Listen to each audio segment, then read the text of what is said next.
This Day in Sports History. This episode is brought to you by the Sterling Soap Company. Sterling Soap is 100% natural and with a variety of bath soaps, shave soaps, beard balm, lotions, cologne, and many more personal care products in a large variety of scents, you're sure to find something that's perfect for you or that special someone in your life. Check them out at sterlingsoap.com. This episode is brought to you by Firefly Books, and with you being a sports fan just like me, here's 2 suggestions for your next great sports read. If you love basketball, then you need to add Dave Zarum's book, NBA 75, The Definitive History. Uncover untold stories of triumph, controversy, and the greatest stars of the game. From the league's humble beginnings to its modern glory, it is a courtside seat to 75 years of NBA history. And if you're a golf fanatic, then you gotta check out Matt Adams' book, The Golf Round I'll Never Forget. I've used it as a reference in this podcast over the past year for lots of stories that I've done, and I can tell you from experiencing it, this is a great book. Relive 50 of golf's most memorable moments through the eyes of the legends themselves. It's the closest you'll ever get to walking the fairways with the greatest to ever play the game. Grab your copy of NBA 75 or The Golf Round I'll Never Forget, available from Firefly, wherever you get your books.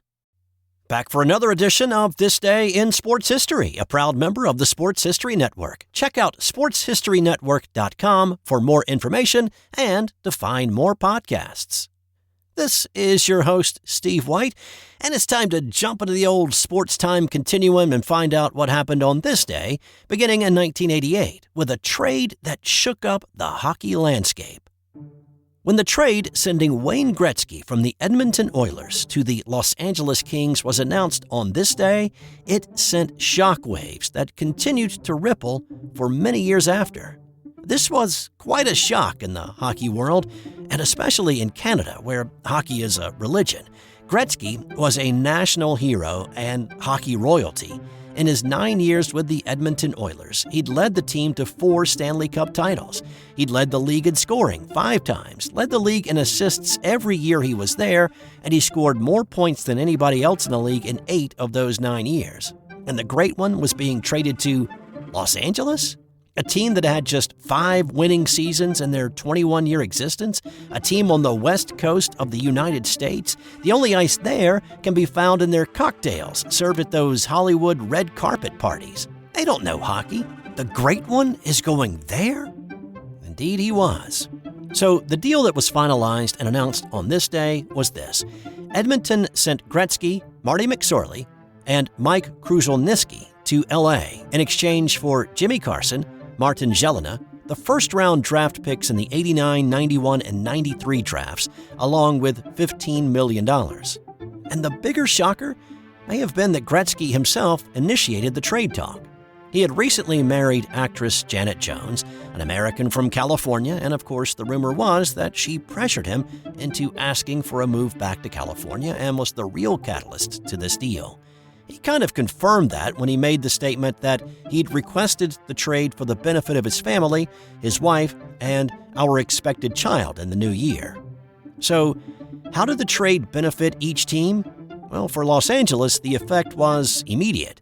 A team that had finished in 4th place in the Smythe in 87 improved by 12 games in 88 for a 2nd place finish in the division.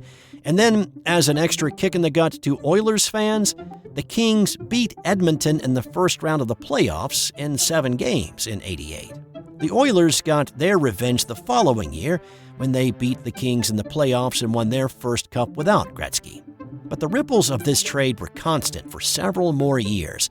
Gretzky's move to L.A. helped hockey grow in the States. Sure, the Kings had been around since the early 1970s, but nobody really cared about the Kings in L.A. Gretzky made people care. The effect on ticket sales for Kings games after the trade was dramatic, and it showed a lot of influential people around the country that hockey could thrive in a non-traditional market. Even though the World Hockey Association had had some success with teams in the Sun Belt, people in the NHL did not buy it until Gretzky arrived on the West Coast. So it is a fair question to ponder. Would teams like the Florida Panthers, the Tampa Bay Lightning, Dallas Stars, Phoenix Coyotes, or even the Carolina Hurricanes even exist today if it had not been for the trade that happened on this day that sent Gretzky to the LA Kings? On this day in 2012, Usain Bolt won the 200-meter sprint at the Olympics, becoming the first Olympian to win both the 100 and the 200 in back-to-back Olympics. American Carl Lewis is the only other man to have accomplished that feat in a single Olympic Games when he did it back in 1984. But back to Bolt.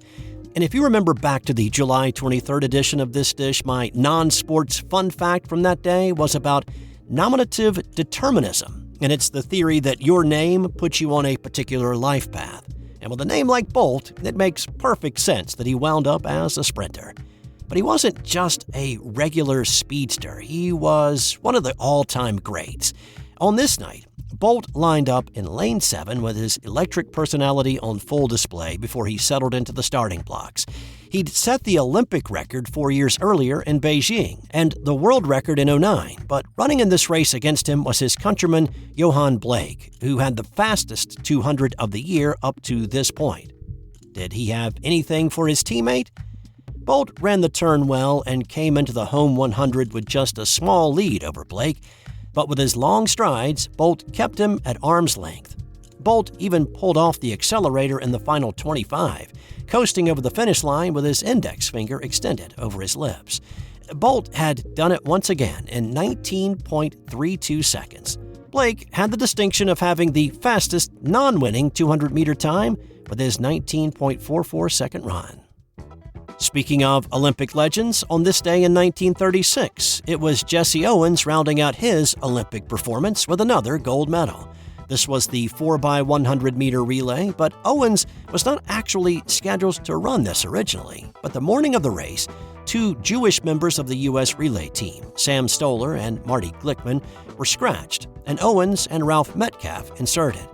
There was a rumor that the change was requested by U.S. Olympic chairman Avery Brundage as a way to not humiliate Hitler with Jewish runners in the winning team, but that doesn't really hold water, right? Because considering that the two Jewish runners were replaced with two black runners, and as I mentioned a few days ago, Hitler and his Nazi contingent refused to acknowledge any of the black athletes as human beings, instead calling them auxiliaries during the length of the Olympic Games.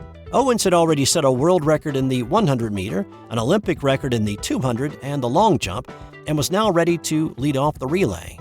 When the gun sounded, Owens skated to an early lead, handed the baton to Metcalf, Foy Draper ran the third leg, and when Frankie Wyckoff crossed the line as the anchor, the U.S. team had set another world record of 39.8 seconds. Italy finished second, and the Germans were a distant third, nearly a second and a half behind the Americans. Owens was riding a high after winning 4 gold medals at the Olympics, but his life was only days away from taking a severe turn for the worse, as homegrown racism reared its ugly head and turned Owens' life upside down. I'll have more on that in just a few days. And on this day in 1976, Cal Hubbard was elected to the Baseball Hall of Fame. Now, if you're a guy in your mid-50s like me, then there's a good chance you do not know the name Cal Hubbard. But that's why this show exists, right? So we can spotlight athletes that you may not know, but should, or at least know a little bit. Hubbard was inducted on this day as an umpire. He started umpiring in 1928 when he was playing professional football, and I'll get to that in just a minute. He was called up to the majors in 1936, and he spent the next 15 years umpiring Major League Baseball games. His big legacy from his umpiring days, that was written into the rules in 1952 and is still around today, is the idea that an umpire has a set role each game. Before, the umpires would rotate. They'd call balls and strikes for a few innings, then they'd go down the first base line for a few more, and so on, and keep rotating around. Now, as I alluded to earlier, Hubbard played football in the early days of the NFL. He started with the New York Giants in 1927. He was traded to the Green Bay Packers in 28 after he demanded it, or he was going to retire from the game. He didn't seem to be a fan of the Big Apple, and and after playing a game in Green Bay, decided that was the place for him. He played there until 1933 before stepping away from the game for a year, only to return to play a couple of more seasons. He was elected to the Pro Football Hall of Fame in 1969, named that year as the greatest tackle to ever play the game. Now, he's the only person to be elected to both the Pro Football and Pro Baseball Halls of Fame. And that's why you should know the name, Cal Hubbard. Time now for today's non-sports Did You Know? The kiwi fruit was originally grown in China and known as the Chinese gooseberry until 1959. That's all I've got for you today, and yesterday I closed out by talking about a new podcast platform I found called Good Pods, and I mentioned that this podcast was 27th in the sports podcast category. Well, when I checked again yesterday, this dish was up to 16th. So let's see if we can get this podcast into the top 10, or maybe even number 1 in the sports podcast category. Just download the Good Pods app, sign up, and add This Day in Sports History as one of your favorites. Then start listening, give the episode 5 stars, and sit back and watch it climb to the top. All your other favorite podcasts are there as well, so check out Good Pods in the App Store or Google Play Store. All right, enough of that. Have a great day, and no matter where you listen, I will be back tomorrow with another edition of This Day in Sports History.